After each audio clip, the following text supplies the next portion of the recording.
আসসালামু আলাইকুম ভালোবাসার প্রিয় মানুষেরা, কেমন আছেন আপনারা সবাই?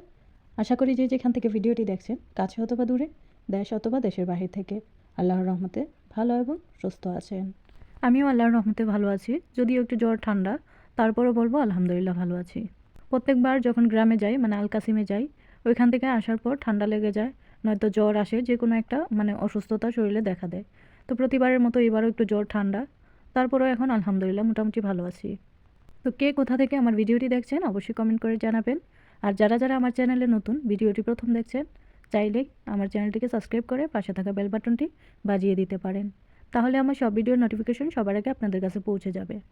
আর যারা যারা আমার চ্যানেলটিকে সাবস্ক্রাইব করেছেন তাদেরকে জানাই অসংখ্য ধন্যবাদ। তো আমি এখন চলে আসছি দুপুরে রান্না করব। তো রান্না করার জন্য আমি সব কিছু রেডি করে নিয়েছি, এখানে পেঁয়াজটা ভেজে নিচ্ছি।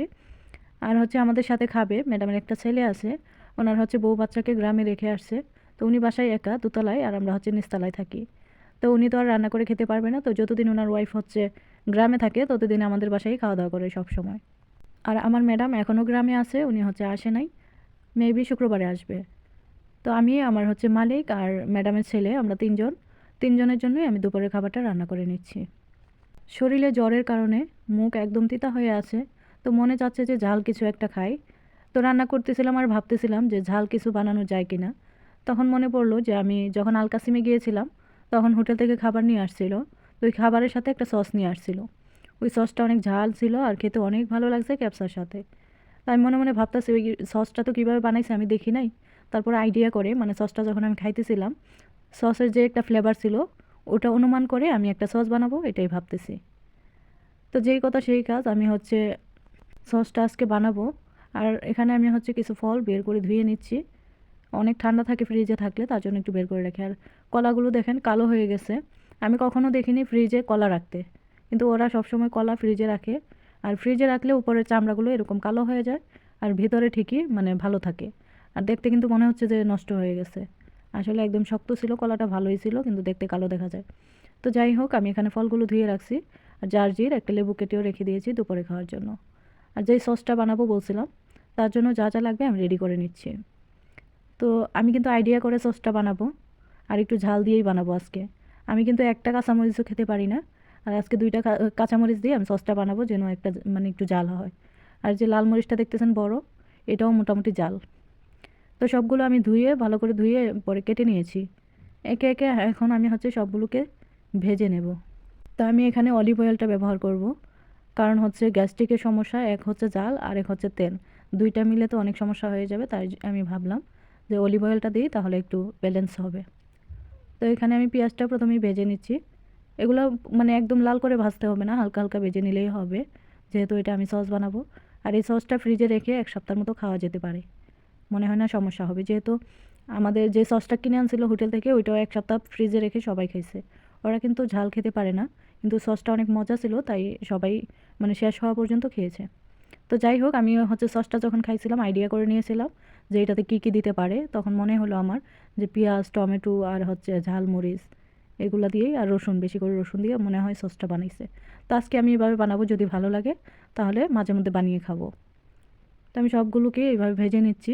কাঁচামরিচ তো দুইটা দিছি, কিন্তু আমি ভাবতেছি যে দুইটা কি দেবো নাকি একটা উঠায় রাখবো। তো সবগুলো ভাজার পর আমি একটু মুখে দিয়ে দেখি যে লাল মরিচটা থেকে অনেকটা জাল বের হয়েছে। লাল মরিচটা কিন্তু এর আগে আমি ভাত দিয়ে খাইছিলাম, একদমই পানসা, গোড়াটা একটু ঝাল থাকে আর উপরে পুরাটাই পানসা পানসা, মিষ্টি মিষ্টি লাগে। তো সাহস করে আমি একটা কাঁচামরিচ দিয়ে দিলাম। কাঁচামরিচটা দিয়ে যখন ব্লেন্ড করছি তখন একটু খেয়ে দেখলাম যে না, মোটামুটি খাওয়া যাবে ভাতের সাথে। তারপর আরও একটা ছিল, ওইটাও দিয়ে তারপর আমি এইভাবে ব্লেন্ড করে নিয়েছি। তো সত্যি সসটা অনেক মজা হয়েছিল, আমি খাইছি, আর যে ম্যাডামের ছেলে উনিও খাইছেন। আর আমার বাসায় যে মুরব্বি, উনি তো ঝাল খায় না, একবারে উনি খায় নাই। তো ম্যাডামের ছেলে আর আমি মিলে খাইছি, আর বাকিটা আমি ফ্রিজে উঠিয়ে রেখে দিছি পরবর্তীতে খাওয়ার জন্য। তো আপনাদের সাথে কথা বলতে বলতে এদিকে আমার রান্নাটাও হয়ে গেছে, এখন আমি খাবারটা বেড়ে নেব। তো সবাইকে বেড়ে দিয়ে আসছি আমি খাবার, সবাই বলতে ওনাদেরকে দুজনকে দিয়ে আসছি, আর এটা আমার জন্য আমি বেড়ে নিয়েছি। এখন আমি খাওয়া দাওয়া করব।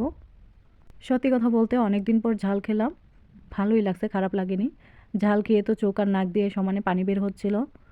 আর আগে কিন্তু বাংলাদেশে থাকতে মোটামুটি ঝাল খেতে পারতাম, আর এখন এখানে আসছি 2 বছর হয়েছে, 2 বছরের ভেতর কোনো দিনও ঝাল খাই না। মাঝে মধ্যে আমি কাঁচামরিচ একদম কড়া, যেটা হচ্ছে ভেতরে বিচি হয় নাই, মানে ঝাল হবে না ওইরকম কাঁচামরিচ বেছে দেখে তারপর হচ্ছে ভাতের সাথে খাই মাঝে মধ্যে। কিন্তু আজকে 2টা ঝাল ঝাল কাঁচামরিচ দিয়েছি, আর যে লাল মরিচটা ছিল ওইটাও ঝাল ছিল। তো মোটামুটি ঝালই ছিল, আমার কাছে খুব ভালো লাগছে।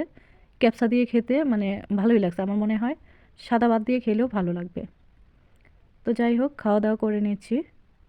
যারা যারা ধৈর্য সহকারে আমার ভিডিওটি এই পর্যন্ত দেখতে দেখতে চলে এসেছেন, চাইলে আমার চ্যানেলটিকে সাবস্ক্রাইব করে বেল বাটনটি অল করে দিতে পারেন। আর একটা লাইক, একটা কমেন্ট করে দিতে পারেন। আপনাদের একটা লাইক, একটা কমেন্ট আমাদেরকে নতুন ভিডিও বানাতে উৎসাহিত করে। আমার হাতের ক্যাপসা সবসময়ই ভালো হয়, কিন্তু আজকের ক্যাপসাটা বেশি ভালো হয়েছিল। আমার ম্যাডামের ছেলে, উনি হচ্ছে অনেকগুলো ভাত রান্না করছি আমি, ওনাদের শর্ট পড়ে গেছে খাবার। আর আমারও মনে হয়েছিল যে আমি কিন্তু অনেকগুলো ভাত নিয়েছি, আমি সবসময় সবগুলো ভাত খেতে পারি না জানি, তার থেকে কিছু হলেও থেকে যায় প্রত্যেকবার। তো আজকে আমি একদম কাছিয়ে ভাত খেয়েছি, কারণ অনেক ভালো লাগছে আমার কাছে। আর সসটার কারণে আরও বেশি ভাত খেতে পারছি। আর ম্যাডামের ছেলেও দেখি যে ওনার হচ্ছে আরও ভাত দিলেও খেতে পারতো। তো মুরব্বি আমাকে বলল, আগামীকালকে যখন রান্না করবে তখন একটু চাউল বেশি করে দিও, কারণ আমার ছেলে ভাত খেতে পছন্দ করে। তা আমি বললাম ঠিক আছে, সমস্যা নেই। তো এই ছিল আমার আজকের ভিডিও। আপনাদের সাথে কথা বলতে বলতে চলে এলো বিদায় বেলা, এবার বিদায় নিতে হবে। সবাই ভালো থাকবেন, সুস্থ থাকবেন, সবার জন্য অনেক অনেক দোয়া ও শুভকামনা রইল। আল্লাহ হাফেজ।